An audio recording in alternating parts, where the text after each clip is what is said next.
Vamos a iniciar.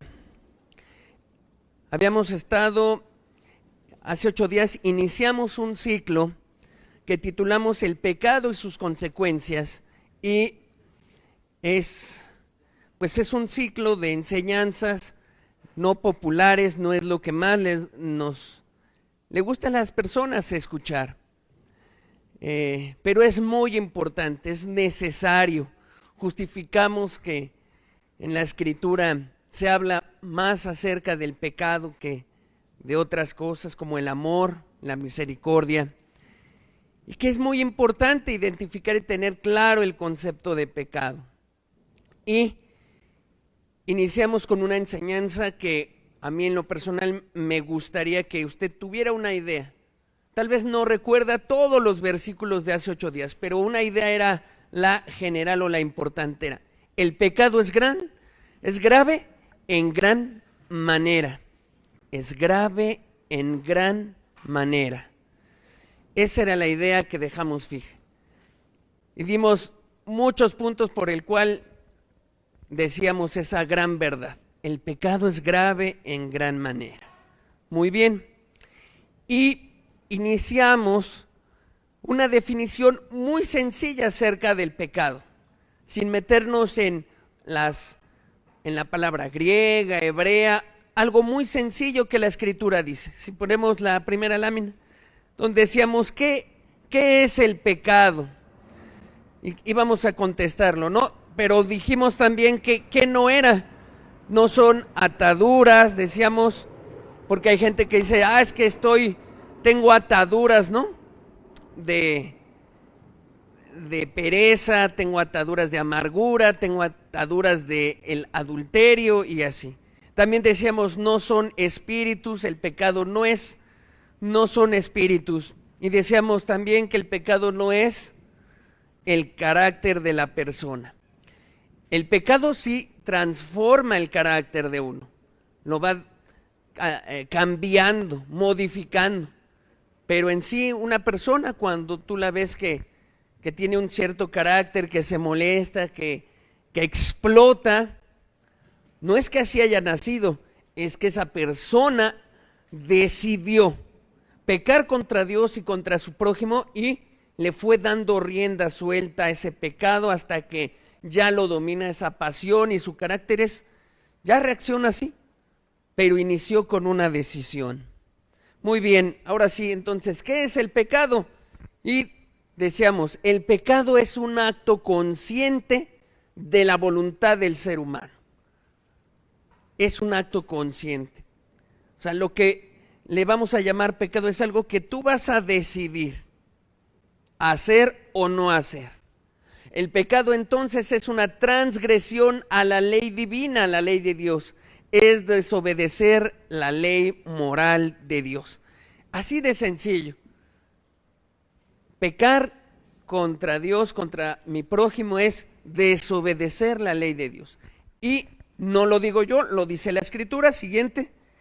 Ahí en Primera de Juan, capítulo 3, verso 4, dice: todo aquel que comete pecado infringe también la ley, pues el pecado es infracción de la ley. Vea, más claro no se podía. Dios quiso dejar con claridad qué era pecar, porque ahí se sustenta mucho de la salvación del ser humano. ¿Sabía usted que Jesús no vino a salvarlo del infierno? No, lo vino a salvar del pecado. Y eso trae como consecuencia que ya usted tenga un destino eterno, no en el infierno, sino en el cielo. Pero el propósito del Hijo del Hombre era: voy a salvarlos de sus pecados, voy a transformar su corazón de tal manera que ellos sean libres de pecar. Vemos también ahí en Juan que hizo bastante énfasis en la definición de pecado por el tiempo en el que vivía. Vemos también algo que agrega acerca de esto. Primera de Juan, capítulo 5, verso 17, dice: toda injusticia es pecado. pero hay pecado no de muerte. Más adelante en otra enseñanza hablaremos de eso. Iremos desmenuzando todos estos detalles, pero de momento me quedo con esa parte subrayada. ¿Qué también es pecado? Toda injusticia. Todo lo que se hace injustamente es pecado. Porque a veces hay personas que te dicen, ¿qué? ¿Dónde dice eso la Biblia? Yo no estoy transgrediendo la ley de Dios. ¿Dónde dice que no debo hacer esto? A ver, búscame el pasaje. Y a lo mejor tú dices, híjole, pues no sé en la Escritura dónde pueda venir eso, si es pecado o no. Momento. Tal vez no conoces la ley toda o completa, pero ahí dice claro Juan, bueno, toda injusticia es pecado. ¿Qué más es pecado? Fíjese lo que dice Santiago. Santiago capítulo 4, versículo 17 dice, y al que sabe hacer lo bueno y no lo hace, le es pecado. También está esta parte donde dice, bueno, hay mucha gente que dice, no, yo ni hago nada malo, ni hago esto, ni esto, ni esto, ni esto. Está bien, pero sabes hacer muchas cosas buenas y no las haces. ¿Qué dice la ley ahí? Le es pecado, porque sabiendo hacer lo bueno y no lo hace. De hecho, cuando estábamos estudiando el tema del infierno, vio que lo que nos deja la Escritura es que el rico llegó ahí por esta razón. Llegó al infierno, estaba en el Hades y lo que alcanzábamos a ver no era un borracho, no era un despilfarrador, no era nada de eso, ¿no? No dice la Escritura nada de él. Lo único que dice es que sabiendo hacer lo bueno con el prójimo, a Lázaro que lo tenía en su puerta, no lo hizo y terminó en el infierno. Grave cosa es. Grave cosa. ¿Cuántas personas saben hacer cosas buenas y se detienen en no hacerlas? Quizá por 1000 razones, ¿no? A lo mejor hasta otros pecados, a veces hasta por cobardía, que es un pecado, no lo haces. Dices, no, tengo miedo de que me vayan a sancionar, a que me vayan a decir esto, porque eso trae consecuencias. ¿Cuántas personas se detienen a hacer lo justo y lo bueno en su trabajo, a denunciar malas prácticas, porque dicen, no, va a traer consecuencias? Pues ahí dice la Escritura. ¿Qué más? Proverbios 24:9 dice, el pensamiento del necio es pecado. Aclaramos un poquito esto. Cuando una persona no ha sido transformada por Jesús, su pensamiento solo es de continuo el mal. Está ahí pensando a ver cómo se roba esto, cómo se roba la luz, cómo logra, ¿no?, eludir impuestos, cómo logra hacerle un mal a su prójimo para obtener un beneficio. Y así están los pensamientos. Ahora, es bueno aclarar un punto. No quiere decir que todos los pensamientos son malos los que tienen las personas. Pero ahí es donde entra su conciencia, lo que usted entiende de la Escritura. Por ejemplo, si llega a mi pensamiento algo así como, mata al que está en la entrada y quítale su coche. Eso llega a mi mente y yo digo, no, ¿qué cosa me llegó a la mente?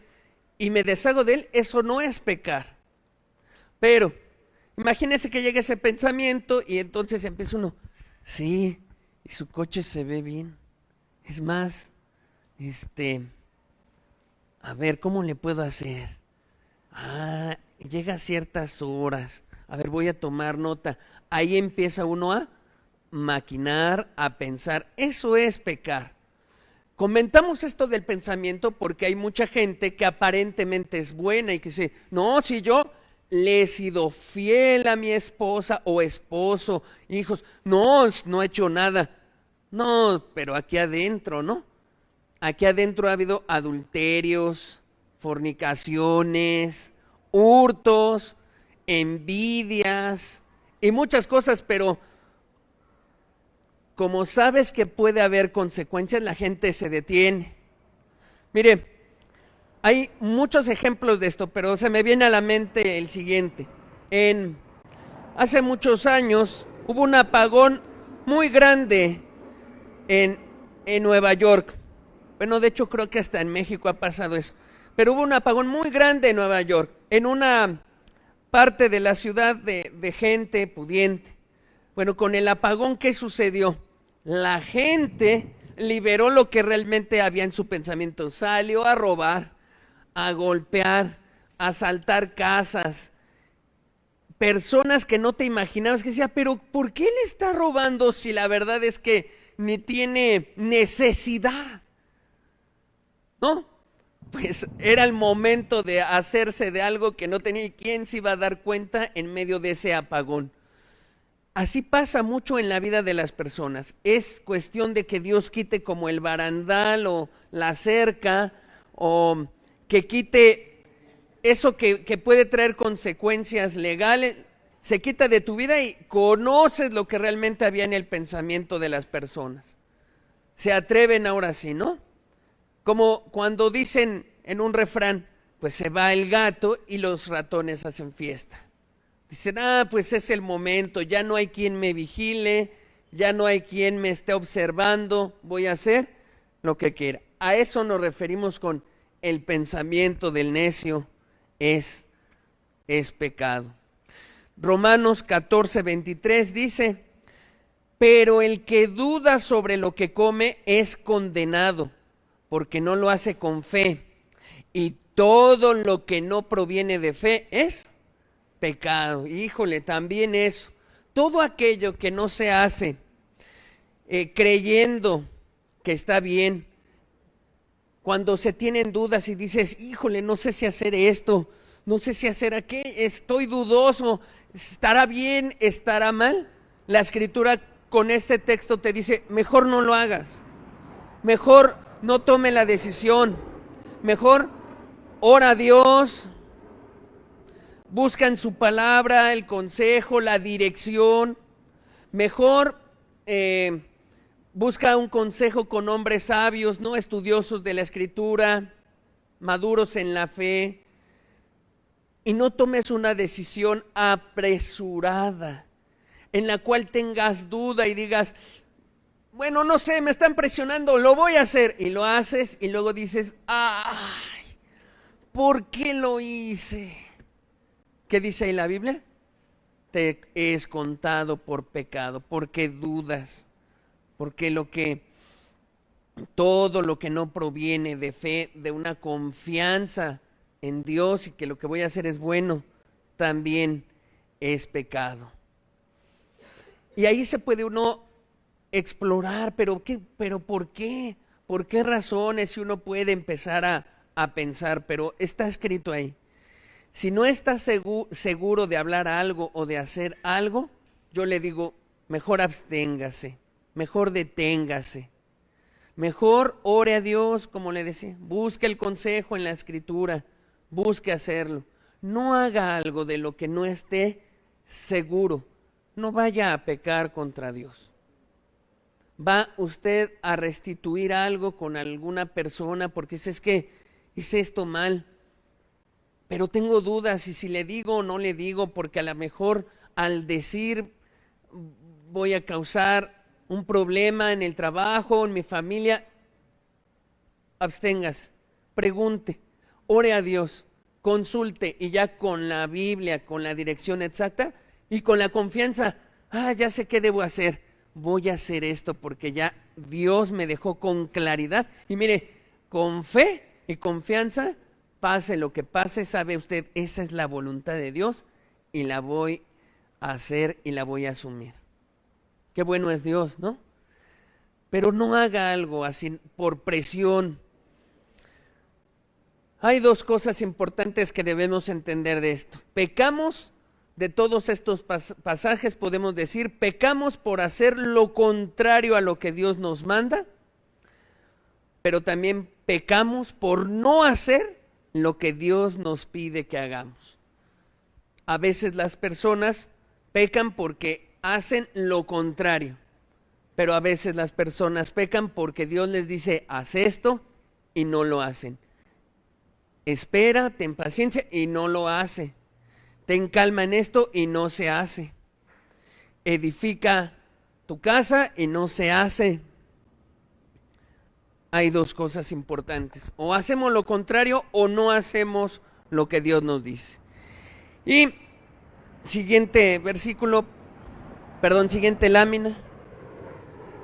También hace 8 días veíamos que el pecado, que Dios mismo introdujo la palabra pecado en el libro de Génesis. Él introdujo esa palabra cuando le habló a Caín. Él mismo registra también la Escritura, dice con mucha claridad qué cosas son pecado. Él las llama con nombre.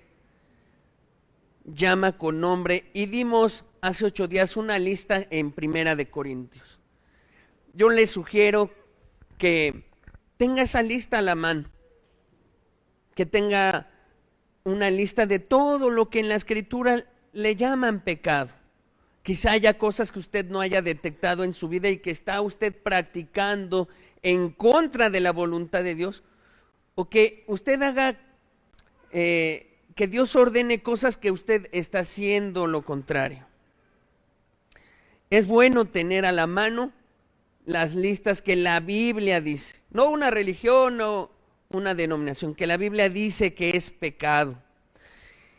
Voy a agregar una lista más y así en cada enseñanza vamos agregando una lista. Hace 8 días estuvo en Primera de Corintios, hoy vamos a ver una de Gálatas. Gálatas 5, 19 al 21 dice, y manifiestas son las obras de la carne, que son adulterio, fornicación, inmundicia, lascivia, idolatría, hechicerías, enemistades, pleitos, celos, iras, contiendas, disensiones, herejías, envidias, homicidios, borracheras, orgías y cosas semejantes a estas, dice Pablo, acerca de las cuales os amonesto, como ya os lo he dicho antes, que los que practican tales cosas no heredarán el reino de Dios. Ahí hay una lista.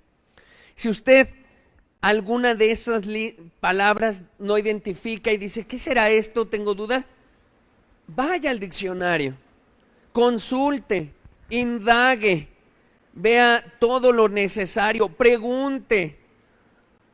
Toda aquella persona que está interesada en no quiero pecar contra Dios, va a investigar, va a hacer un esfuerzo, va a estudiar. Como cuando te dan un documento y que tienes que firmar para algo legal, ¿qué hace la mayoría de las personas? Lo lee detenidamente, pero si no le entiende, ¿qué hacemos? Pues le decimos a alguien, ¿no? A un primo, familiar, tío, algo. Oye, ¿tú qué sabes de leyes? Auxíliame. Mira, me quieren dar a firmar esto, ¿cómo lo ves, no? Y lo pasa y lo lee y te dice, no hay problema. ¿En serio? ¿Estás seguro que lo puedo firmar? Sí, pero ya viste las letras chiquitas que tiene hasta... no las había visto. Ay, por favor, mira esas letras. Y ahí está, ¿no? ¿Qué hace esa persona? Se interesa. Está buscando esa persona de verdad. Si voy a firmar esto, tengo que hacerlo consciente porque me puedo meter en un problema. Bueno, así, la persona que de verdad busca a Dios genuinamente, que no quiere pecar contra Él, ¿qué hace? No se queda solo con, ya nos dijeron de la lista, bueno, pues ahí. No, llega a su casa, anota, imprime, investiga, y si no le encuentro bien, pregunto, ¿no? Abrimos un taller, de hecho. Al finalizar esta enseñanza, abrimos un taller que va de 1:30 a 2. Pues ahí puedo preguntar, tengo esta duda, tengo este comentario, tengo esta definición, voy bien, no voy bien. Esa persona, ¿sabe qué pasa? Dios la ve, la mira y dice, a esa persona le interesa mi ley, esa persona se ve interesada en buscarme, esa persona quiere de verdad buscar con interés, ¿no?, el reino de los cielos. Pero aquella persona que hasta se le olvida que se vio, porque no revisa, no lee, pues Dios se da cuenta de todo eso. Muy bien, dimos ya entonces un repaso de qué es el pecado, qué no es, y agregamos una lista.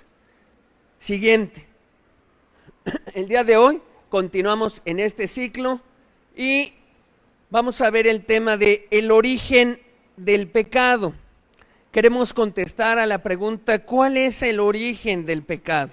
¿Cómo es que el pecado se insertó en el universo, en este mundo? ¿Cómo llegó? Eso queremos responder. Pero vamos a hacer una oración pidiendo la ayuda a Dios, que Él sea el que nos bendiga. Padre, la verdad es que ¿quién, Señor, quién puede entender un concepto tan profundo, Señor, como es el pecado y que tú aborreces tanto y que tiene que ver con la historia del ser humano y que tengas un plan de salvación tan grande? ¿Quién, Señor, puede entenderlo sin la ayuda de tu Espíritu? ¿Quién, Señor? Rogamos que sea tu Espíritu el que abra el entendimiento a todos, aún a los que ya son convertidos, Señor, porque siempre es bueno tener mayor discernimiento de las cosas. Siempre es bueno discernir con mucha claridad lo que es el pecado y más en estos tiempos de mucho engaño.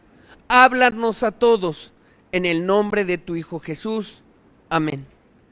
Muy bien. Entonces, vamos a tratar de responder la pregunta, ¿cuál es el origen del pecado?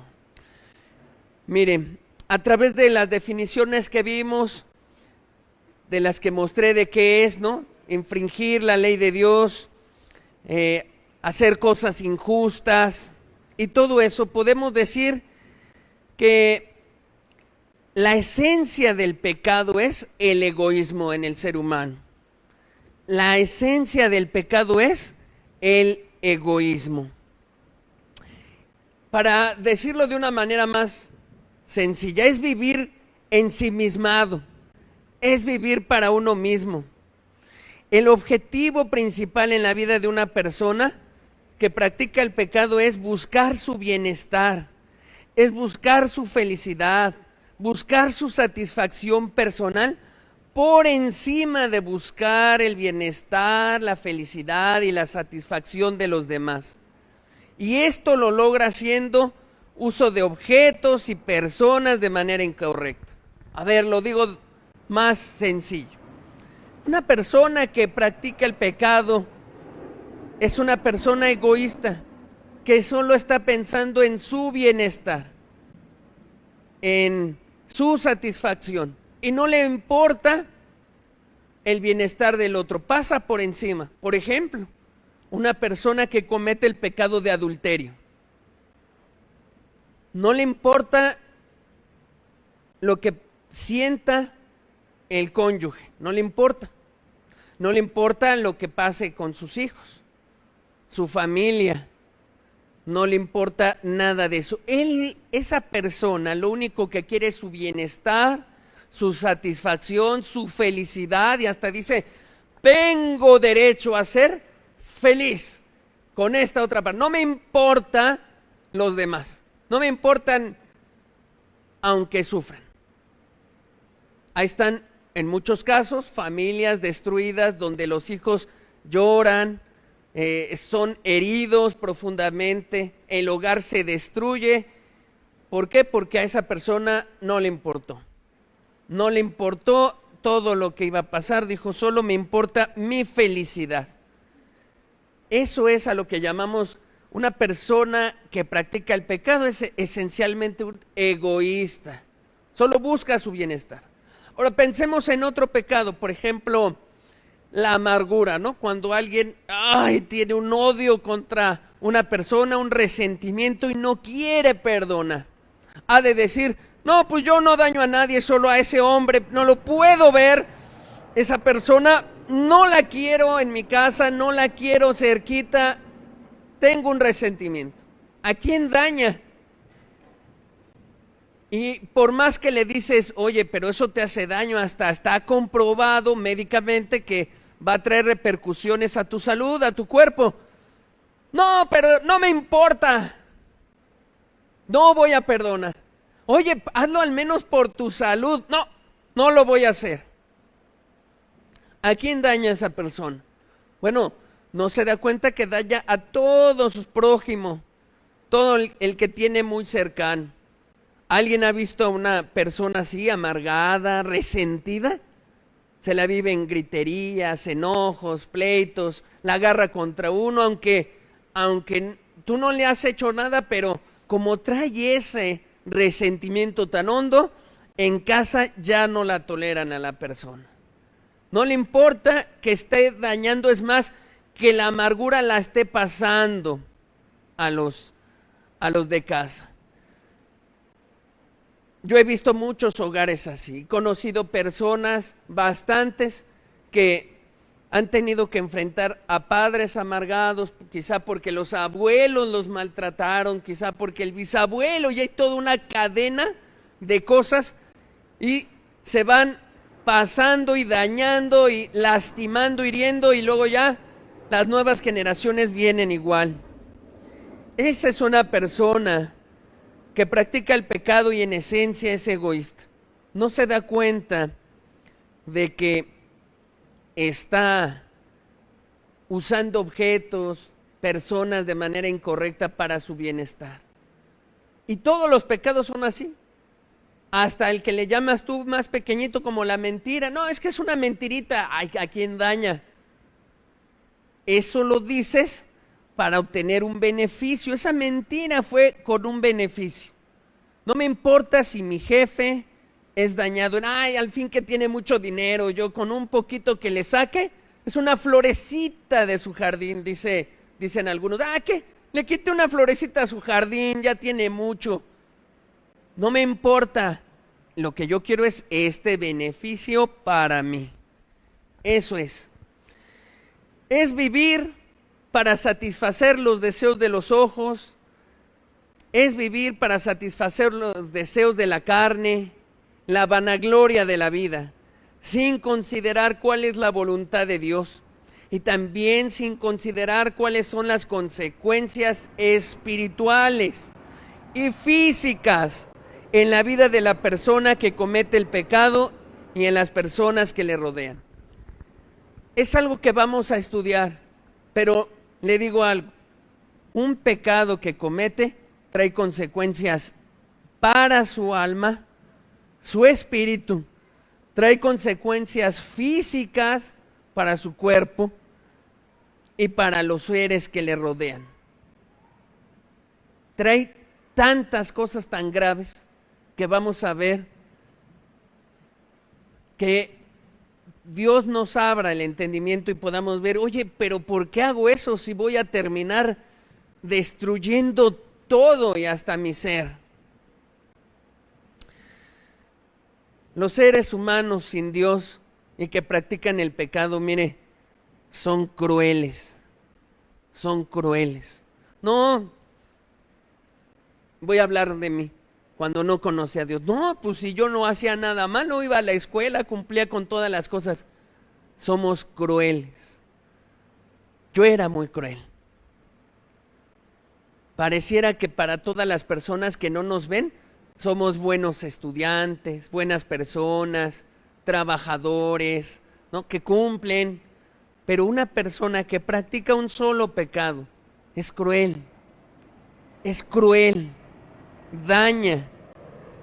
Yo le puedo decir que antes de conocer a Jesús, varias personas me elogiaban. Iba bien en la universidad, iba muy bien, le echaba ganas, era un buen estudiante, cumplía con mis deberes. Si en casa me pedían algo, adelante.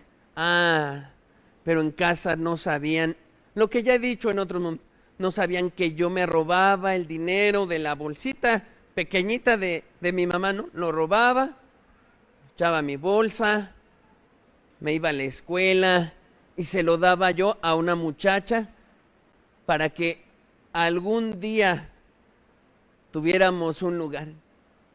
Qué cruel, ¿no? ¿Quién lo sabía? ¿Quién sabía eso?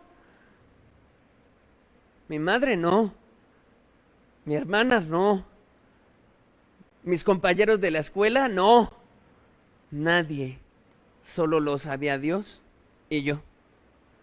Y así, yo le cité un ejemplo para que vea usted, una persona que practica un solo pecado es cruel. Ahora, yo ni lo percibía así, yo ni me veía malo. Yo ni sentía que era malo, como a lo mejor muchos hoy que están aquí decían, no, yo soy bueno, ¿eh? Ahí la llevo, ¿no? Voy bien, yo me percibo bien. Es hasta que Dios te hace ver o entender qué estás haciendo de tu vida. ¿Qué estás haciendo? Cuando Dios me hizo entender eso, es como volver en sí, ¿no? Como cuando reaccionas de algo. Abrió mi entendimiento espiritual y dije, ay, ¿qué he hecho? ¿Cuánto tiempo robándole a mi mamá en esto? ¿Y cuánto que he hecho en esto, en esto, en esto? Y cuando empecé a ver la lista de cosas como las ve Dios, quizá como realmente son, cuando pude ver lo que era, lo que estaba haciendo, las traiciones que había hecho, entonces pude ver, ¿no?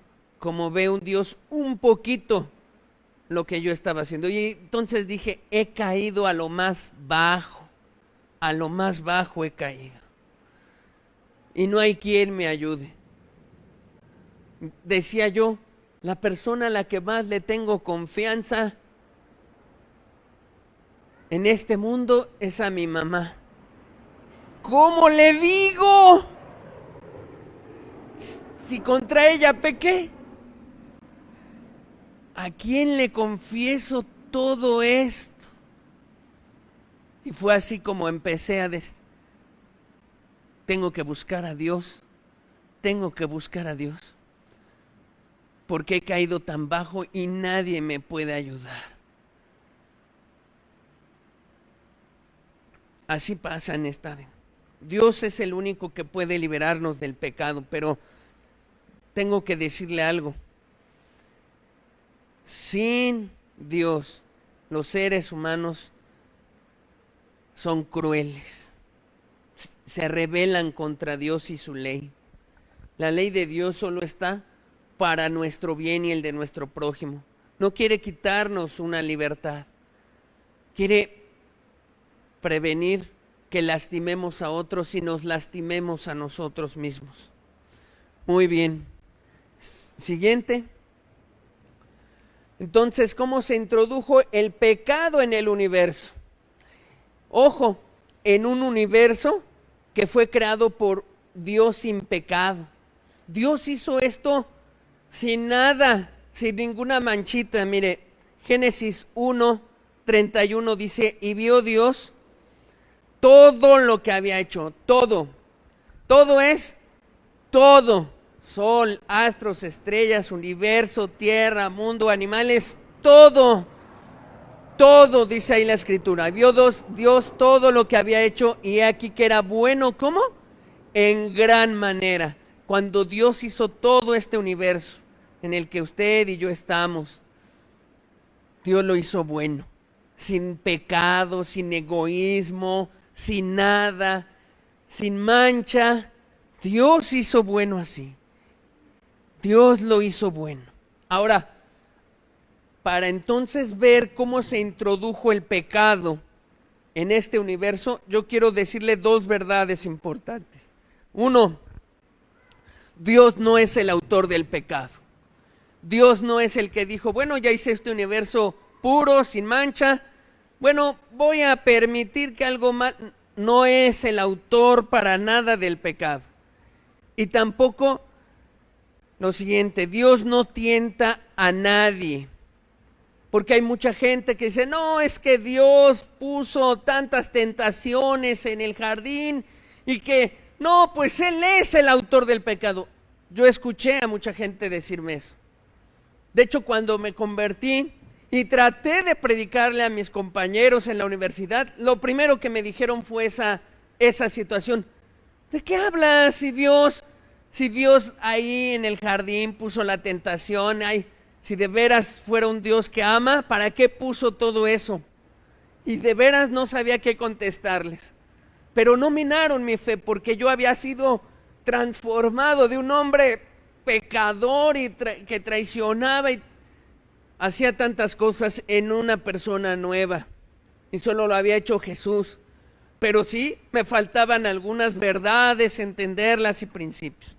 Entonces yo le quiero decir, número uno, Dios no es el autor del pecado. No lo es.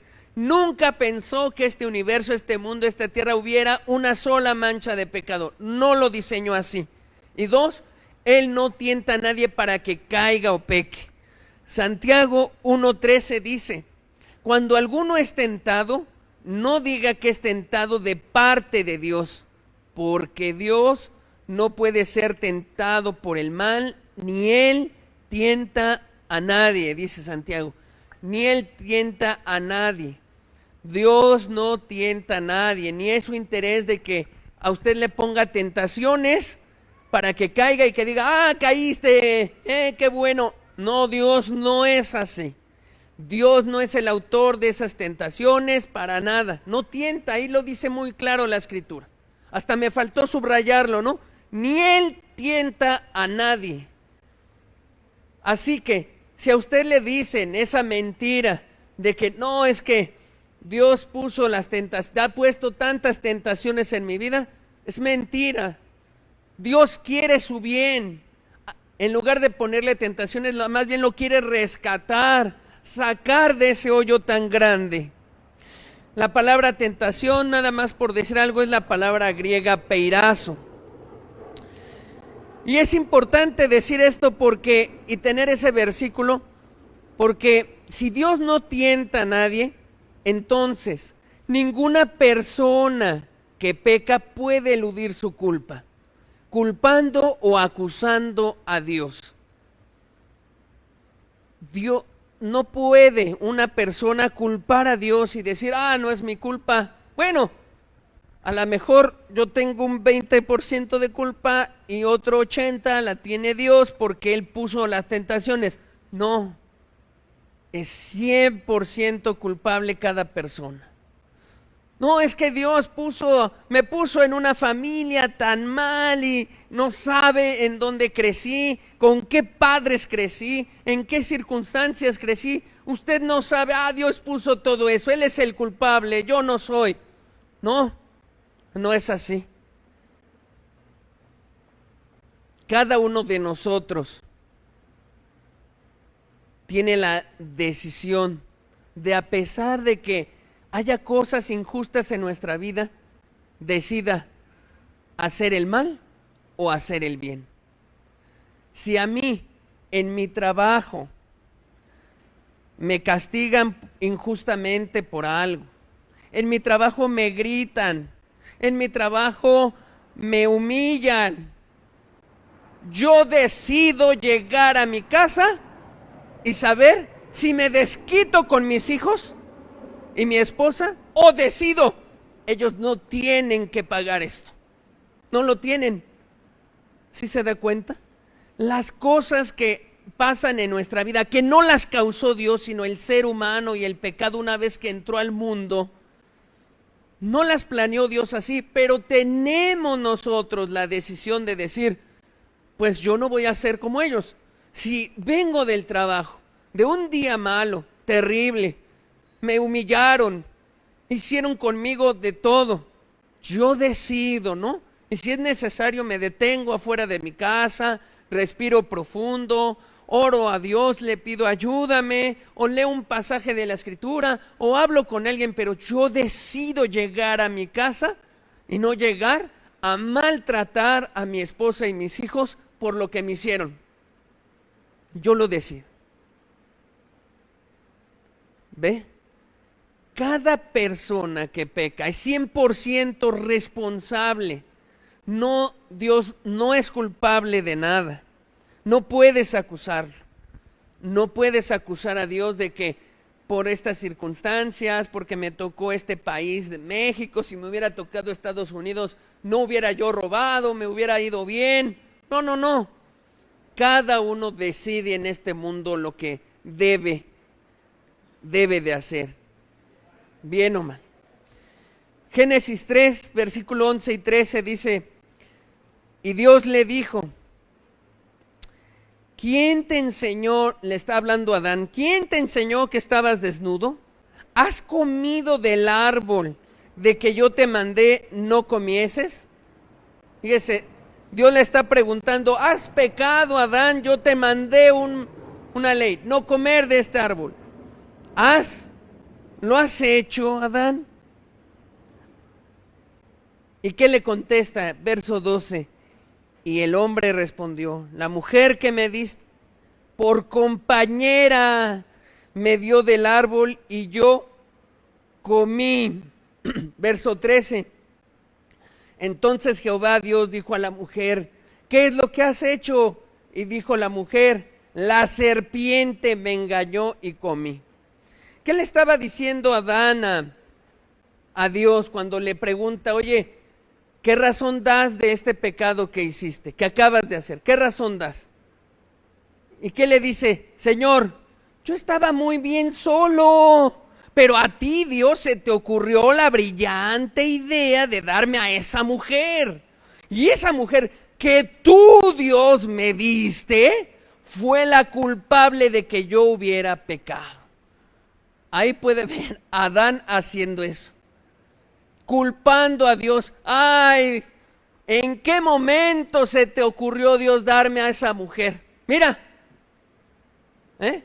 no es mi culpa. A ver, citemos aquí a los culpables, Dios. Número 1, tú por darme a esa mujer. Número 2, esa mujer que me invitó a pecar. Y 3, sí, creo que por ahí había una serpiente. Pero se da cuenta de cuando el ser humano no está no como debe de estar en lo espiritual, cuando está desenfocado totalmente, cuando solo ve su bienestar, ¿qué hace? Quita la responsabilidad total de decir, no, ella. O en casa a lo mejor ha visto, seguro, si usted tiene hijos, cuando, no, pero él me hizo, y tú me hiciste, y aquel, y todos tienen la culpa de muchas cosas. Todos tienen la culpa. Hasta de repente el papá que va llegando del trabajo le dicen, ay, mi papá, ¿por qué no dijo esto a tiempo? ¿Qué? Ahí ve usted cómo el ser humano le quita responsabilidad, ¿no? La elude la responsabilidad. Y todo se lo quiere echar a Dios. Ay, si me hubieras dado otra familia. Ay, si hubiera tenido otros padres, otra sería la historia. Si me hubieras dado otro país donde nacer, otra casa, otra situación hubiera sido. No, no es así. Dios no es culpable. El ser humano cuando peca le echa la responsabilidad a otros. Le echa la responsabilidad. Pero entonces grave esta verdad. Ninguna persona que peca puede eludir su culpa, culpando o acusando a Dios. Dios es infinitamente santo y bueno, no puede de ningún modo ser inducido o movido a obrar por un motivo malo, ni puede inducir o incitar a alguien a obrar al mal. Dios es infinitamente santo y bueno. O sea, no podría yo describirle la magnitud de lo que significa que Dios sea bueno y santo. No puede invitar, ni tentar, ni promover que alguien peque. Pero en este mundo se ha encargado de echarle toda la responsabilidad a Dios. Hay guerras y dice, culpa de Dios, porque no hace algo, dice la gente. A ver, ¿por qué no detiene la guerra entre Rusia y Ucrania? A ver, ¿por qué no detiene esto? A ver, ¿por qué permite aquello? Toda la responsabilidad es de Dios y no del ser humano que actúa voluntariamente. ¿Dónde tuvo su origen? Me he detenido, he puesto la pregunta, pero me detengo porque teníamos que decir, Dios no es el culpable de que haya entrado el pecado a este mundo. Ahora sí, creo que estamos listos. Muy bien. Esa frasecita que pongo ahí de color rojo es una verdad que quisiera que usted captara y tomara ahí en su corazón. Por eso las escribo ahí de rojito y entre comillas, como verdades importantes. Ninguna persona que peca puede eludir su culpa, culpando o acusando a Dios. Ahora sí, siguiente. ¿Dónde tuvo su origen el pecado? Pues el pecado tiene su origen en Satanás.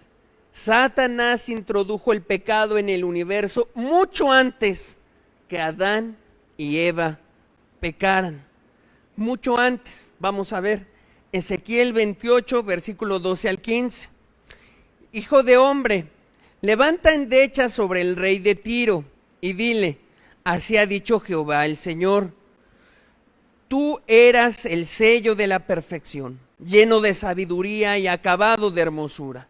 En Edén, en el huerto de Dios estuviste, de toda piedra preciosa era tu vestidura, de cornerina, topacio, jaspe, crisólito, berilo y ónice, de zafiro, carbunclo, esmeralda y oro. Los primores de tus tamboriles y flautas estuvieron preparados para ti en el día de tu creación. Tú, querubín grande protector, yo te puse en el santo monte de Dios. Allí estuviste, en medio de las piedras de fuego te paseabas. Perfecto eras en todos tus caminos desde el día que fuiste creado hasta que se halló en ti maldad. Fíjese en este pasaje del profeta Ezequiel, él está hablando sobre un rey de Tiro. Se cree que fue el rey Itobal II. Se cree que fue, pero de momento da un giro. Está hablando de ese rey de Tiro, algunos datos importantes donde uno infiere, se trata de este personaje. Pero de momento el profeta da un cambio y empieza a hablar del verdadero príncipe de Tiro. Se dirige a él como el rey de Tiro, el verdadero, de hecho el que controlaba al rey de Tiro, ¿no? ¿Y de quién empieza a hablar? Bueno, empieza a hablar de Satanás, pero en un momento especial. Siguiente. Ahí está. Fíjese lo que dice el profeta. Hijo de hombre, levanta endecha sobre el rey de Tiro y dile, así ha dicho Jehová el Señor, tú eras el sello de la perfección, lleno de sabiduría y acabado en hermosura.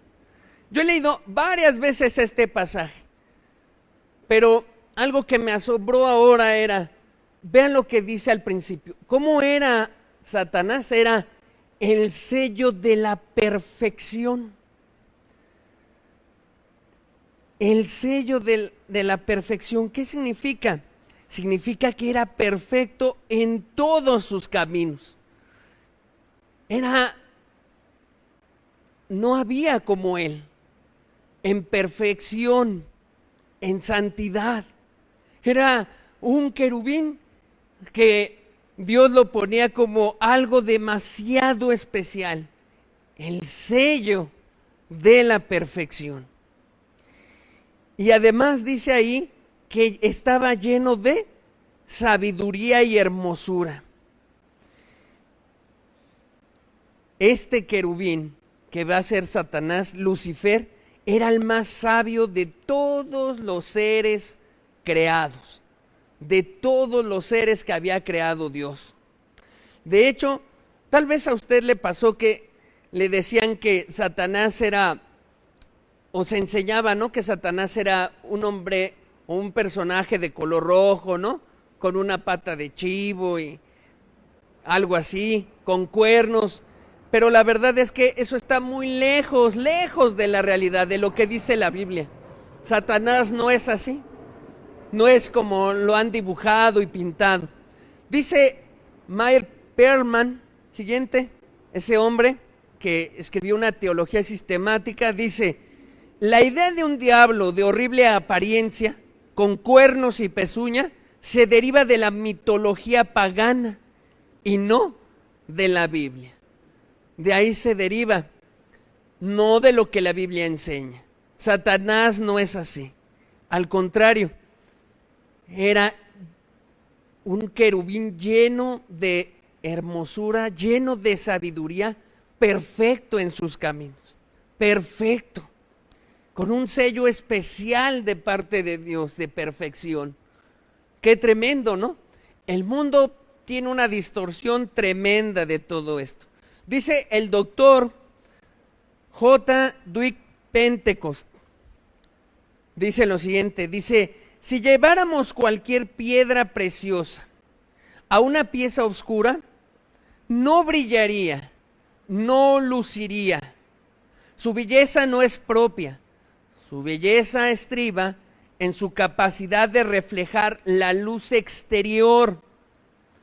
Cuando Dios creó a Lucifer, lo creó con capacidad de reflejar la gloria de Dios, mejor que cualquier otro ser creado. Ahí hagamos una pausa. No es cualquier cosa lo que estamos diciendo. Mire, si usted estuvo en las enseñanzas del cielo, hablamos de la Nueva Jerusalén. Y ahí hablamos de cómo está hecha de unas piedras que narra el libro de Apocalipsis. Y veíamos que lo más importante era cómo está forrada de esas piedras, porque la gloria de Dios va a ser reflejada en toda esa ciudad, y las piedras van a dejar pasar la luz y la van a dejar pasar con una nitidez especial.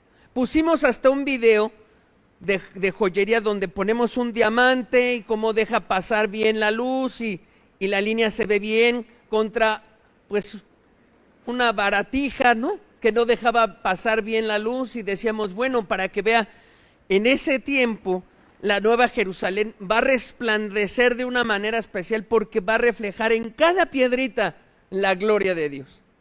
Si retoma esa idea y la aplica ahora a lo que en lo que estamos en este pasaje, Dios creó a este hombre usando piedras, usando las mismas piedras. Dios creó a este ser espiritual tomando piedras que describen Apocalipsis.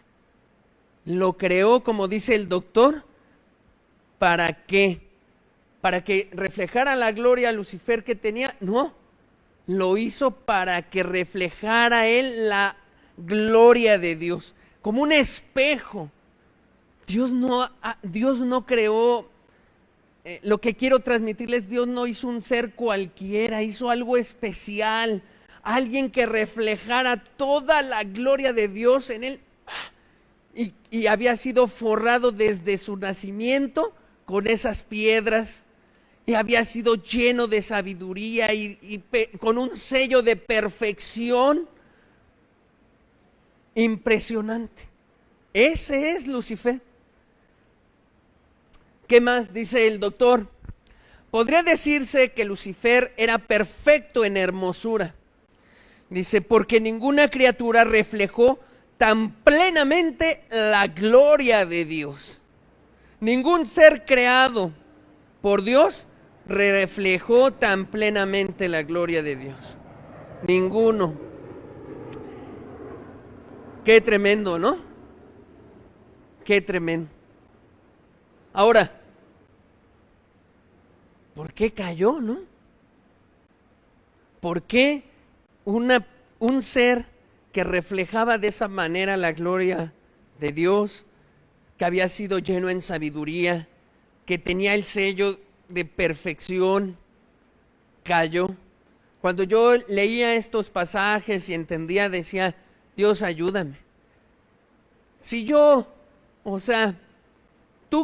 Dios que nos invita a reflejar a Cristo en nuestras vidas. Cada cristiano es llamado a eso, ¿a poco no?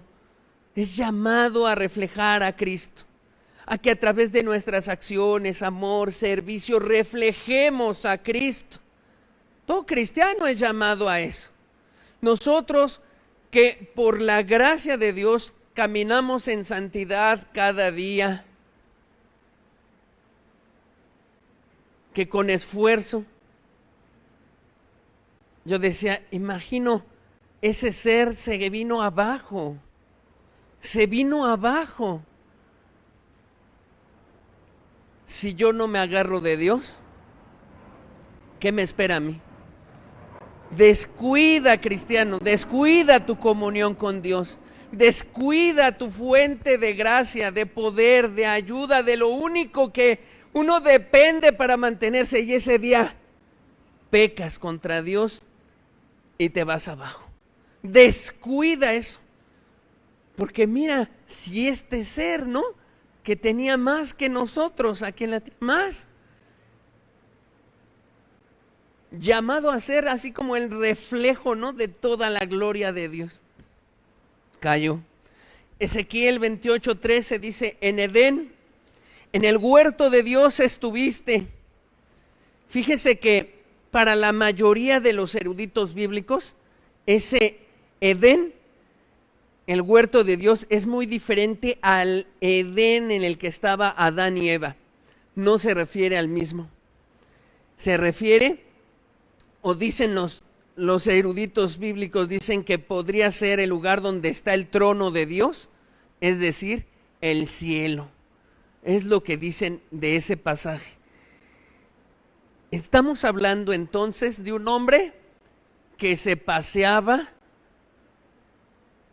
en el trono de Dios, de un querubín, que fue hecho para reflejar la gloria de Dios, ¿no?, como un espejo, que fue hecho lleno de sabiduría, de perfección,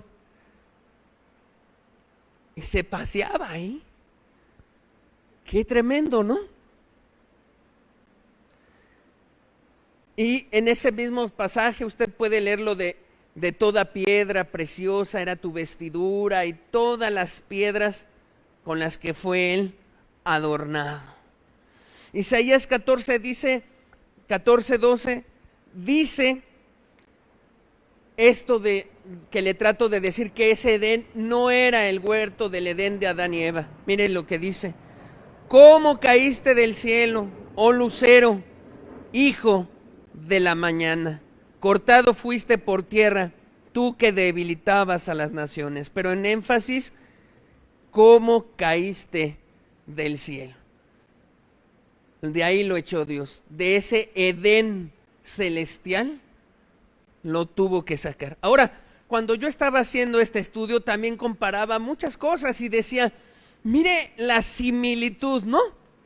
Vea primero a Lucifer en el Edén, caminando, paseándose en el huerto, y vea después a Adán y Eva igual, ¿no?, en el otro Edén, y va a empezar a encontrar muchas similitudes.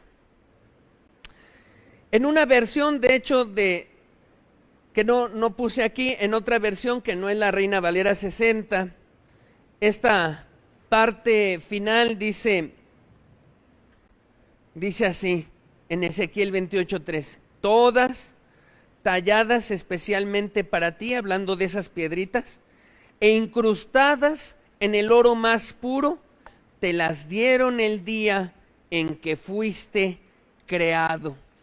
Te las dieron el día en que fuiste creado. ¿Qué más dice el profeta aquí en Ezequiel 28:14? Dice, tú querubín grande. Observe, no es cualquier ángel, es un ángel de alto rango. Era un querubín creado por Dios para su alabanza. Era un querubín grande, muy importante. Y dice que es protector, que protegía y cubría el trono de Dios. Este querubín tenía acceso continuo y sin restricciones a la presencia de Dios. ¡Qué impresionante! Y además, tú querubín, grande protector. No, pues se ve que era como un ser que Dios había creado de confianza, íntimo, así muy especial. No hay algo más que en la Escritura nos deje de que haya otro ser creado como él. No sé si usted ha leído, pero no hay otra descripción similar de otro ser como él. De verdad, de verdad. El salmo que leíamos siguiente al principio, Salmo 81, dice: oh pastor de Israel, escucha, tú que pastoreas como ovejas a José, que estás entre querubines, resplandece. Dios tiene cierta, hablando de este tipo de ángeles especiales, los querubines, tiene algo muy especial con ellos. Está rodeado, ellos están en su presencia. Aquí puede ver en este salmo cómo está esa parte, ¿no? Que estás entre querubines. De hecho, si vamos más al estudio de la escritura en Éxodo, usted puede ver que cuando se diseña el arca, ¿no? Donde se iban a guardar los mandamientos y la vara, esa arca terminaba con una tapa, ¿no? Y en la tapa había dos ángeles especiales, que eran querubines, dando la idea al pueblo de Israel que la presencia de Dios estaba entre ellos, entre querubines. Podríamos decir que Lucifer fue una de las criaturas más honradas por toda la creación, tanto que Dios le había dado. Pero era perfecto en todos sus caminos, hasta, como decía el profeta, hasta el día en que fue hallado en ti. Hasta el día en que fue hallado en ti un pecado. En otras palabras, a Dios nunca se le escapa la maldad de nadie. Podrá haber sido Lucifer tan cercano, podrá haber tenido todo lo que tenía. A Dios nunca se le escapa, ni un solo, ni poquito, la maldad de alguien o de algún ser. No, jamás, jamás. Desde el día en que vio en él maldad, o más bien desde que empezó a ver en él, en el corazón, a gestarse la maldad de tomar el trono de Dios, Dios lo vio. Como ve nosotros nuestro corazón y todo, no se le va nada. A Dios no se le va lo que hicimos hoy en la mañana, ayer, tarde, noche, a escondidas, lo que hablamos, nada. Dios lo vio. Dios ve todo eso. No se le ve, no se le va nada. Mire que este querubín, como dice, era perfecto en sus caminos. A lo mejor podía engañar a otros ángeles, podía fingir algo. Además lo conocían como el que tenía el sello de perfección y podía a lo mejor engañar a otros ángeles. Era perfecto en su conducta. Dice la escritura que era lleno de sabiduría. ¿Usted cree que no podría fácilmente manipular a algunos y decir, pero a Dios no? Jamás, jamás se le fue Dios. Dios lo supo, y a lo mejor ningún ángel en el cielo, a lo mejor entre otros querubines, a lo mejor percibían algo, ¿no?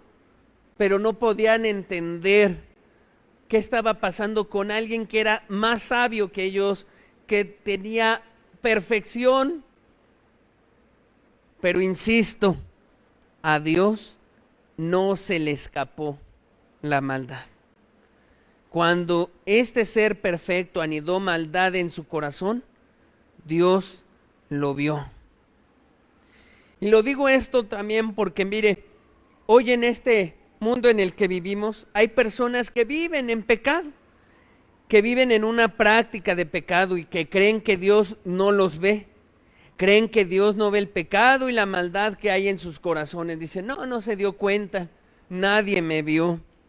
Y hoy comen tranquilos, viven tranquilos, duermen tranquilos, ¿no? Dicen, nadie se dio cuenta de que hice esto o aquello. O los jóvenes, ¿no? Que dicen, vi esta revista, vi en mi celular, descargué. No se van a dar cuenta mis padres de que tengo esto descargado porque tengo un filtro, tengo esto. No me van a descubrir. Ya los engañé. Pero ¿qué dice Dios? De mí nadie se burla. Yo lo vi. Yo lo vi. Y todo sale a la luz. Tarde o temprano, todo sale a la luz. Jeremías 17, 9 al 10 dice, engañoso es el corazón más que todas las cosas y perverso. ¿Quién lo conocerá?, pregunta Dios, y él mismo se responde, yo Jehová, que escudriño la mente, que pruebo el corazón para dar a cada uno según su camino, según el fruto de sus obras. Según el fruto de sus obras. Dios, digámoslo así, tiene como una lupa, ¿no?, tan especial para mirar nuestro corazón. Y de veras que lo ve. Y podemos engañar a mucha gente, a muchas personas, pero a Dios no. A Dios no se le engaña. No se burla a nadie. Y eso es válido también para cuando hay injusticias y que no te hacen caso. Tú puedes clamar a Dios, quien lo vio real, ¿no? Es nuestro testigo en muchas cosas, y decirle, Señor, aquí en este mundo el juez no me hace caso porque necesita de otro testigo para dar paso a la justicia. Pero tú sí lo viste, Dios. Tú sí viste esto. Te pido, oh Dios, que tú seas mi testigo en todo esto. Oh, amigo. Híjole. Joven que me escuchas, no vayan a orar tus padres y a decir, Dios, descubre lo que hay en el corazón de mi hijo. Sácalo todo. Porque Dios lo hace. Marido, espero que esté bien con Dios. No vaya a su esposa a orar y a decir, Dios, descubre lo que hay, porque tú lo has visto, Dios. Descubre su corazón. Y que no siga fingiendo más. Porque Dios lo hace. Y sabe, no lo hace porque nos odie, sino para que el ser humano se dé cuenta y diga, este soy yo, necesito a Dios. Cuando Dios me hizo volver en sí, descubrió maldades y maldades que había en mí. No lo hizo para que yo me deprimiera y no hubiera para mí razón. Lo hizo para decir, qué mal estoy. Ya toqué fondo, como dicen algunos. Necesito a Dios. Necesito a Dios.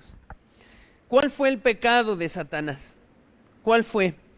A pesar de que toda su gloria provenía de Jehová y él se llenó de soberbia, de orgullo, él se llenó de ambición y por esto comenzó a desear ser semejante a Dios y que se le diera a él la gloria que solo Dios se merece. No fue una mentira, ni robó, ni adulteró, nada. Solo deseó ser semejante a Dios y recibir la gloria que solo Él se merece. Isaías 14, versículo 13 y 14 dice, tú que decías en tu corazón, subiré al cielo en lo alto, junto a las estrellas de Dios, levantaré mi trono, y en el monte del testimonio me sentaré a los lados del norte. Sobre las alturas de las nubes subiré y seré semejante al Altísimo. Ahí puede ver usted cómo el profeta Isaías describe lo que estaba en el corazón de Lucifer. Y seré semejante al Altísimo. Este es el primer pecado cometido contra Dios que registra la Escritura. El primer pecado.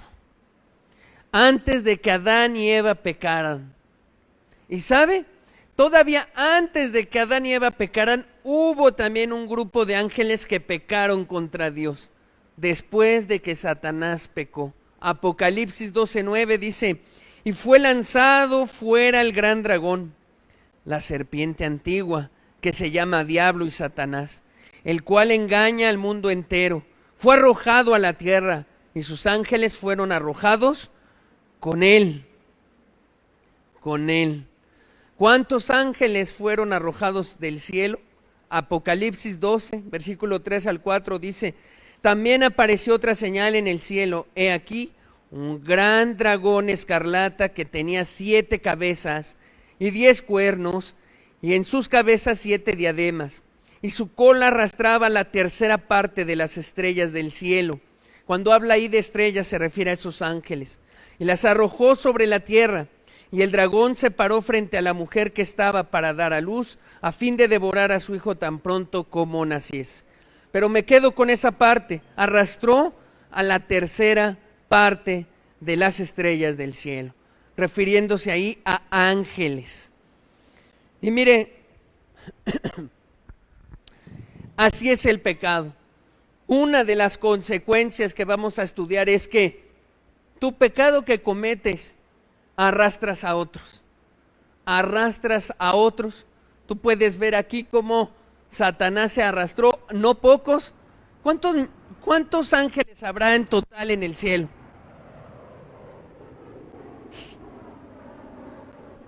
¿1 millón? ¿1,000 millones? Decir la tercera parte no es poco. ¿Cómo los engañó? ¿Cómo los envolvió? ¿Cómo les hizo pensar a esos ángeles que podían salirse con la suya? O sea, así es el pecado. Cuando alguien en casa practica un pecado, arrastra a su familia, arrastra a sus hijos, a su esposa o esposo. No es cualquier cosa. Cuando tú estás viviendo en un pecado ahí de amargura, de toda esta lista que hemos hablado, ¿no? Fornicación, adulterio, estás arrastrando a otros. Arrastras a otros a rebelarse contra Dios, a decir: mira, no pasa nada. Quizá por instantes, no sé cómo se mida el tiempo en el cielo, no sé cómo se da esa relación tiempo-espacio en el cielo, en el momento en que Satanás tuvo hacerse semejante a Dios y llegar a su trono, y luego cómo convenció, para nosotros aquí en la tierra lo interpretamos eso como en un tiempo, ¿no? Pasó eso, pero cuando estaba lista la rebelión,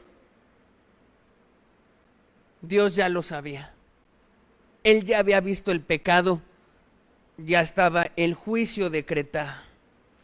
Así se introdujo el pecado en el universo. Ya vamos cerrando. ¿Cómo se introdujo el pecado en la tierra? Génesis 3:1 dice: pero la serpiente era astuta, más que todos los animales del campo que Jehová Dios había hecho, la cual dijo a la mujer: con que Dios os ha dicho, no comáis de todo árbol del huerto. Dice otra vez Perlman: es razonable inferir que la serpiente, que por entonces debe de haber sido una criatura o ser hermoso, fue el agente empleado por Satanás. Por esta razón se describe a Satanás como la serpiente antigua, que se llama Diablo o Satanás. Dice así: Satanás por lo general trabaja por medio de agentes. Cuando Pedro, sin mala intención, trató de disuadir a su maestro de que siguiera la senda del deber, el Señor vio más allá de Pedro y dijo: quítate delante de mí, Satanás. En este caso, Satanás procedió por medio de uno de los amigos de Jesús. En el huerto del Edén empleó a una criatura de la que Eva no desconfiaba. Ahí lo dejamos. No desconfiaba. Mire, pues es que aquí ya se introduce el pecado en el mundo. Ya Satanás había caído, había pecado y ahora iba a ser caer al ser humano, iba a pecar. Pero lo que dice este hombre que hizo su libro de teología sistemática es que Satanás ha tenido un plan siempre, ¿no? Para hacerte caer a través de quienes aquellos les tienes confianza. Satanás usó a Pedro, ¿no? Para acercarse y decirle, no vayas a la cruz, maestro, porque mira, vas a sufrir, mira, compadécete de ti. Lo bueno es que Jesús, ¿no? Que no quería pecar, que se mantuvo desde el principio hasta el final sin mancha, sin ningún pecado, captó la intención y dijo, no, apártate de mí, ya sé quién eres y lo sutil que eres. ¿Por qué tomo estas palabras? Número uno, pues, ¿por qué Eva pudo haber caído?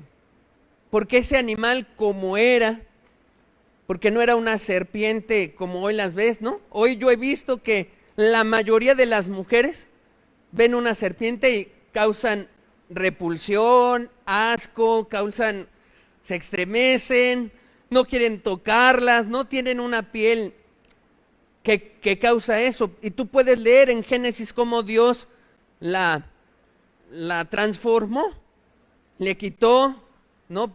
Parece que extremidades, y la dejó como un ser asqueroso que hoy así como que las ven las mujeres y al menos dicen, ay no, de lejos, ¿no?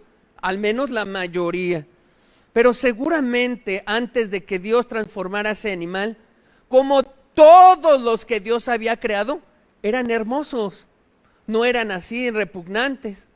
Quizá era un animal más vistoso, que despertaba confianza y que usó Satanás para llegar a Eva, para tratar de infiltrar. Ahora, Eva trató de echarle la culpa, ¿no? Pero ya dijimos, la culpa es de usted, porque la serpiente no arrancó el fruto y se le dijo, mira, ya lo arranqué, ten. Es más, a ver, lo rebano, ten este pedacito para ti, uno para... No hizo eso. Eva era 100% culpable de lo que había hecho. Satanás lo único que hizo fue sugerirle, y lo hizo a través de algo que seguro despertó una cierta confianza. La siguiente imagen que proyecto solo lo pongo como algo que algunas personas han puesto como posibilidad de ese animal.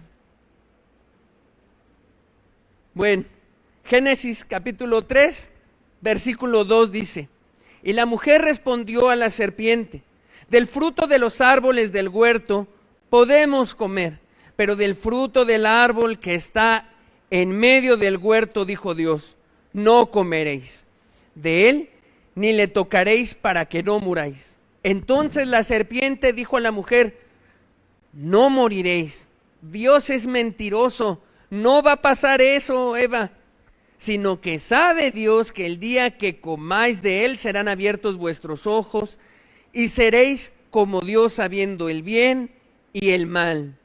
Y vio la mujer que el árbol era bueno para comer y que era agradable a los ojos y árbol codiciable para alcanzar la sabiduría, y tomó de su fruto y comió y dio también a su marido, el cual comió así como ella.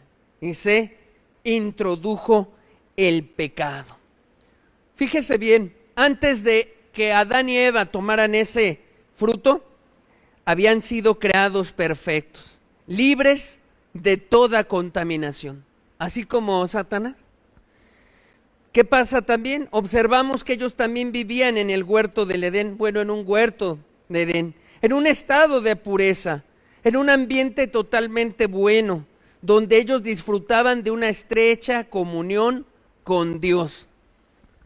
Así como Lucifer en su huerto del Edén tenía acceso, ¿no?, a ese trono y reflejaba la gloria de Dios. Tú puedes ver que aquí ellos también estaban en un huerto, y la Escritura habla de que ellos hablaban con Dios, que había una comunión, había una relación padre, hijos, muy especial, una relación muy especial. Había un ambiente muy especial. Todo lo que estaba ahí, ellos estaban rodeados de puras cosas buenas, agradables, nada tentador, nada como hoy quizás si sales tú y ves todo lo que hay en este mundo, y sin embargo decidieron pecar. Así se introdujo esto en este mundo. Insisto, nunca Satanás arrancó el fruto, ni se los dio a la fuerza, ni los obligó. Solo les dijo una mentira. No te va a pasar nada. No vas a morir. Es más, seguramente Eva comió y dijo, mira, Adán, no me pasó nada. Aparentemente. ¿Cuántos han disfrutado del pecado y parece que no les ha sucedido nada? ¿Cuántos hoy dicen, pues yo no veo que me caiga un juicio de Dios ni nada parecido? Y piensan que no va a pasar, pero la muerte está decretada, porque la paga del pecado es la muerte. Y fue aquí en este ambiente donde Satanás, la serpiente antigua, tentó a Eva desobedeciendo la palabra de Dios. Y se dio voluntariamente a la tentación de Satanás comiendo el fruto prohibido. Eva no solo comió del fruto, Eva se lo ofreció a Adán, quien en un acto de desobediencia voluntaria también pecó contra Dios. También pecó, nadie los obligó, eran 100%. Y lo peor de todo es que cuando Dios les pregunta qué han hecho, le echan la culpa a Dios. Tú eres el culpable. ¿Para qué me das esta mujer? ¿Para qué pusiste una serpiente aquí? ¿Para qué? ¿Para qué? Tú eres el culpable. Así se introdujo el pecado en todo el universo, amado amigo. Es toda una historia. Ahora, ¿por qué le digo todo esto? Ya aquí vamos a cerrar y a terminar. ¿Por qué era importante conocer el origen del pecado y todo esto? Porque la vez pasada hablamos acerca del pecado, es grave en gran manera. Pero hoy le voy a mostrar la segunda verdad muy importante que usted debe tener. Siguiente, hermano. Número 1, podemos concluir que el origen del pecado está en Satanás. Y siguiente, por lo tanto, el pecado no es solo es grave en gran manera, el pecado es diabólico. Su mentira que practica usted es diabólica. Su amargura que practica usted es diabólica, viene de mismo Satanás.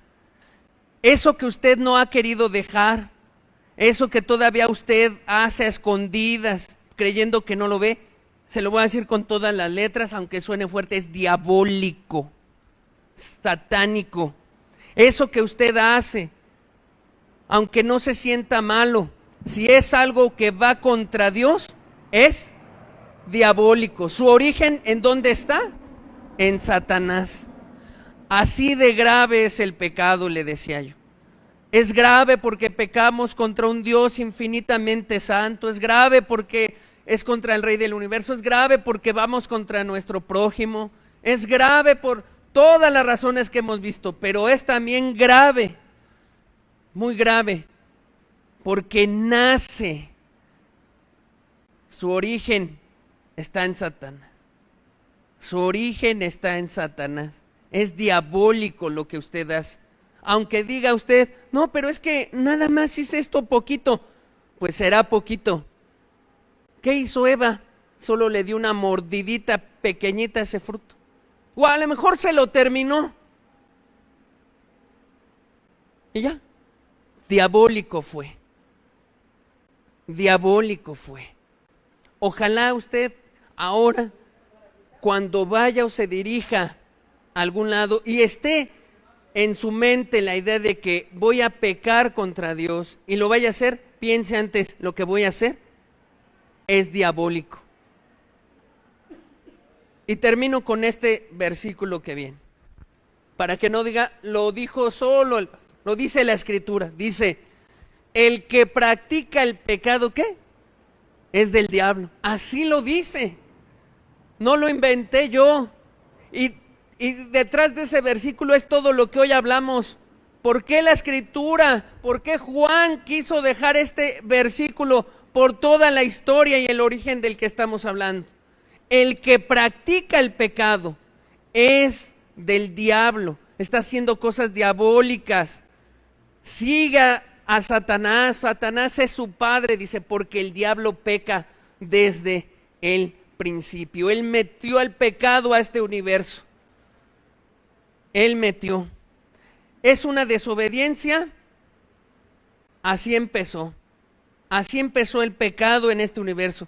Con una desobediencia, con un orgullo y soberbia, con incredulidad.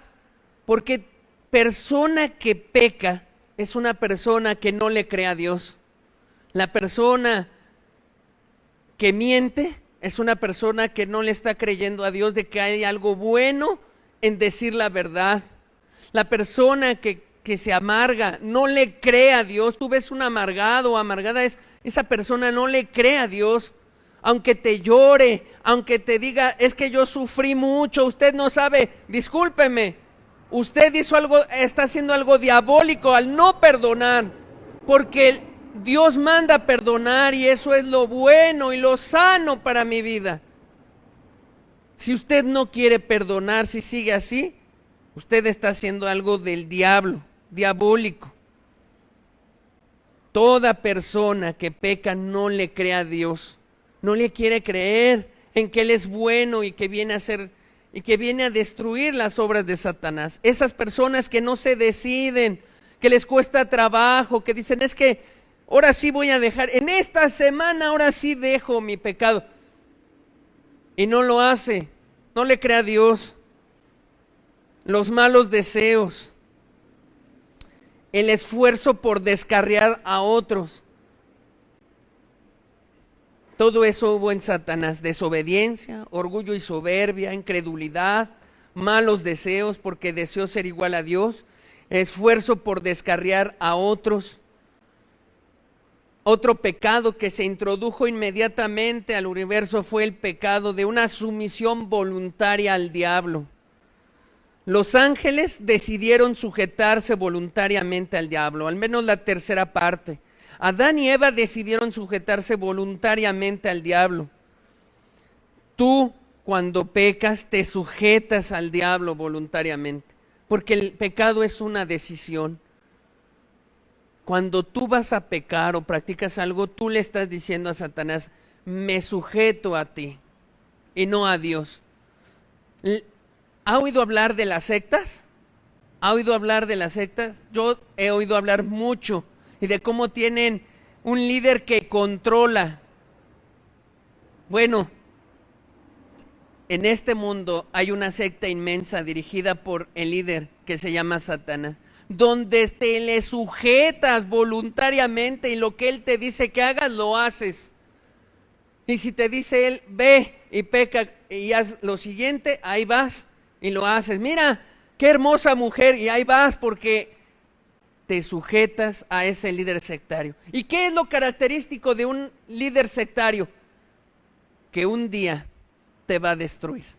Que es un día, ese cuate, como en muchos casos que puede revisar en las noticias, va a decir, vamos a quemarnos todos aquí adentro, vamos a arder y vamos a irnos a la eternidad.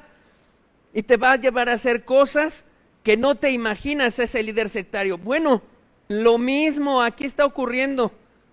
Tú decides pecar, tú sigues sujetándote a ese líder sectario y te va a destruir. Un día te va a decir, arrójate, mátate, ya no tienes remedio, estás muy mal. Y como mucha gente, ¿no?, que se suicida, que termina mal o que su pecado lo destruye a sí mismo. ¿Y qué va a hacer Satanás? Solo reírse y decir, uno más, porque vine a matar, a robar y a destruir. No juegues con esto, porque Satanás no está jugando. Te quiere destruir, te quiere ver hecho pedazos. Así también se introdujo al mundo el asesinato cuando Caín mató a Abel. y se introdujo el odio, la envidia, la mentira y todo. Una vez que entró, se esparció por todo el mundo. Han pasado 6,000 años en esta tierra y aquí está el fruto de todo ese pecado que metió Satanás. Termino una vez más leyendo ese versículo. El que practica el pecado es del diablo, porque el diablo peca desde el principio. Y abrazo la última parte, aunque no la subrayé, pero yo abrazo esa parte. Para esto apareció el Hijo de Dios, para deshacer las obras del diablo. ¿A qué vino Jesús? ¿A qué vino? A deshacer toda obra del diablo. Ese pecado que tú practicas voluntariamente, eso que tú no quieres dejar, lo vino a deshacer si tú lo quieres. Vino a eso y lo logró. Venció. Se resucitó con poder, derrotando a todos sus enemigos. Ese es Jesús. No sé tú. Yo un día decidí dejar de estar sumiso a Satanás y abrazar al Hijo de Dios, que vino a traerme libertad. A todos aquellos que dicen, no se puede dejar de pecar. Es imposible. No hay gente que haga eso, tal cosa. Yo le quiero decir algo. El Hijo de Dios tiene tal poder. El Hijo de Dios vino a deshacer el egoísmo del ser humano y a destruir las obras de Satanás. Sino, ¿a qué nos vino a liberar Cristo? Sino, ¿para qué bajó? Sino, ¿qué nos enseñó? Nos enseñó la libertad. Es una vil mentira, una herejía de Satanás, aquellos que dicen no se puede dejar de pecar. Eso es igual diabólico, herejía del diablo, que lo único que intenta es dejarte atado y que te diga, la Biblia dice supuestamente que no se puede dejar de pecar. Es mentira. Se puede dejar de pecar. Para eso apareció Cristo. Cristo tiene el poder de liberarte para siempre. Amén. Demos gracias a Dios. Padre, gracias, Señor, por tu palabra. Gracias por todo lo que tú pones en nuestros corazones, Señor. Yo te pido, Señor, que sea tu Espíritu ahondando en nosotros, que no nos suelte, Señor. Por cada familia aquí representada, hijos, matrimonios, padres de familia, adolescentes, jóvenes, Señor, tú viniste a destruir la obra del diablo, Señor, a dar vida y vida en abundancia. Te pido que no sueltes a nadie de los aquí presentes hasta que acabes tú la obra y que tú los convenzas, Señor, de que se puede dejar de pecar, dejar de hacer obras diabólicas, Señor. Te lo pido en el nombre de quien venció todo, Señor, en el nombre de Jesucristo, el Hijo de Dios. Amén.